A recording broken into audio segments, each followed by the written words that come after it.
You ask Tiger to solve. This deals with linear equations with one unknown. The final result is x equals 2. Let's solve it step by step. Group all constants on the right side of the equation. Add 8 to both sides. Simplify the arithmetic.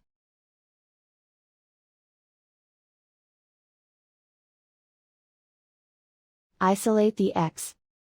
Divide both sides by 3. Simplify the fraction. Find the greatest common factor of the numerator and denominator. Factor out and cancel the greatest common factor. And so the final result is x equals 2.